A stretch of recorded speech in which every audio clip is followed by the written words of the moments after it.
Hi నమస్తే, welcome to Mara media. నేను మీ కేవీఆర్. సార్వత్రిక ఎన్నికల ఫలితాలు, ముఖ్యంగా ఆంధ్రప్రదేశ్ ఎన్నికల ఫలితాలు వచ్చి నెల రోజులు గడుస్తున్నా వైసీపీ నేతల్లో అంతర్మదనం ఇంకా ఒక కొలిక్కి రాలేదు. ఇంత దారుణమైన పరాజయానికి కారణాలు ఏంటన్న చర్చ ఇంకా ఆ పార్టీ నేతల్లో జరుగుతోంది. దీనికి సంబంధించి తాజాగా వెలుగు చూసిన కొత్త కోణం ఏంటంటే వాలంటీర్ల వల్ల కార్యకర్తలను దూరం చేసుకున్నాం, దానివల్లనే ఇంత ఘోరమైన పరాజయం అని చెప్పి ఒక కంక్లూజన్కి వచ్చినట్టు తెలుస్తుంది. దీనికి సంబంధించి నిన్న మాజీ మంత్రి గుడివాడ అమర్నాథ్తో సహా చాలామంది వైసీపీ కీలక నేతలు అదే అంచనాకు వచ్చినట్టు తెలుస్తుంది. దానికి సంబంధించిన వార్తను ఒకసారి చదివే ప్రయత్నం చేద్దాం. వైసీపీ దారుణమైన ఓటమి చవి చూసింది. నెల రోజుల పాటు నేతలంతా ఇళ్లకే పరిమితమయ్యారు. ఈ మధ్యలో టీడీపీ కూటమి కార్యకర్తల దాడులు వంటివి జరిగిన కొందరు మాత్రమే స్పందించారు. విశాఖ జిల్లా విషయానికి వస్తే మాజీ మంత్రి గుడివాడ అమర్నాథ్ లీడ్ తీసుకుంటారు.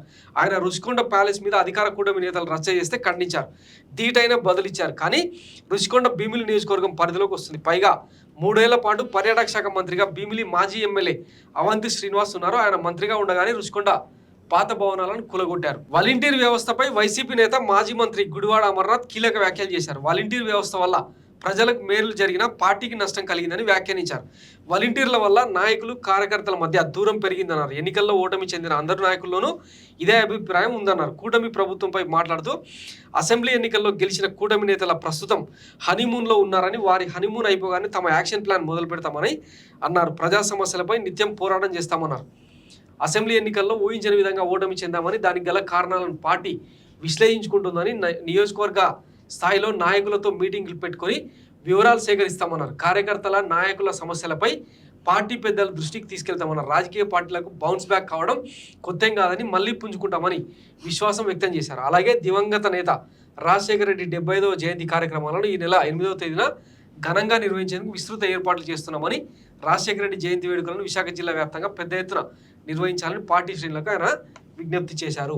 సో ఇది ఫైనల్ కంక్లూజన్ అనమాట. వాలంటీర్ల వల్ల వాస్తవానికి అంటే పెద్ద ఎత్తున మేలు ప్రయోజనం జరుగుతుందని చెప్పి భావించిన వైసీపీకి అది రివర్స్ అయిందనమాట. వాలంటీర్ల వ్యవస్థ కారణంగా పార్టీకి కార్యకర్తలకు మధ్య గ్యాప్ పెరిగింది. దానివల్ల అంటే 12 ఏళ్ల పాటు సుమారు అంటే 2012 నుంచి 2023-24 వరకు అంటే వైఎస్ జగన్మోహన్ రెడ్డి దిగిపోయే వరకు అచంచల విశ్వాసంతో ఒక ప్రేమతో వైసీపీ జెండా, జగన్ జెండా మోసిన కార్యకర్తల్లో ఒక రకమైన నిర్వేదం అలుముకున్న సంగతి తెలిసిందే. దీనికి సంబంధించి గతంలో కూడా మైరా మీడియాలో చాలా స్టోరీలే చేసినాం. ఇంకా రెడ్లు కూడా ఆ పార్టీకి వెన్నుదన్నుగా నిలిచిన రెడ్లు దూరం అవడం లాంటి ఎన్నో కారణాలు ఉన్నాయి.